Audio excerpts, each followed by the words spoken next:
You need to hear this.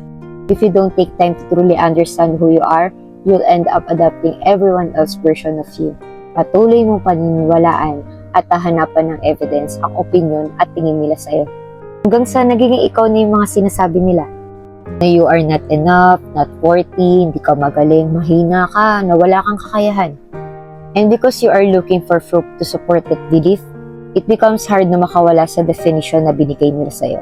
Lalo na kung di mo pa talaga kilala ang sarili mo, it's easy to believe those external messages. The truth is, hindi mo matatagpuan ang tunay na kahulugan ng sarili mo from outside sources. You will not find your true identity in others or in the world around you. May kanya-kanya tayong pananaw, opinyon, at tingin tungkol sa sarili natin.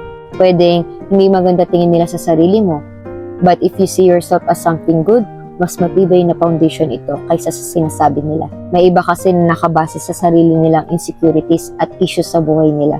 At nakakatakot if those negative ideas become much stronger at yun ang magdikta kung sino ka. So this is a reminder to you na maglaan ka rin ng oras para makilala ang sarili mo. Once you reach the point that you truly understand yourself, kahit pa ongoing ang process of self-discovery mo, you will discover a strength and peace na hindi kayang agawin ng kahit sino man.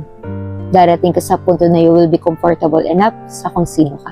Alam mo na hindi mo na kailangan ng validation mula sa iba. Because you yourself have that unshakable foundation, which is yung self-awareness mo. And that's the best feeling. Hindi mo kailanman maaalis o matatanggal sa iyo ng iba kung ano man ang pagkakakilala mo sa sarili mo. Walang ibang tao o kahit sino man, kahit gaano pa sila kaimportante, ang makapagpapabago kung ano man ang tingin mo sa sarili mo. That self-awareness will give you a lot of strength na hindi mo na kailangan hanapin pa ang iyong halaga sa mga tao o bagay sa paligid mo. Kapag kilala mo ang sarili mo, matatag ka. Ikaw, gaano mo kakilala ang sarili mo?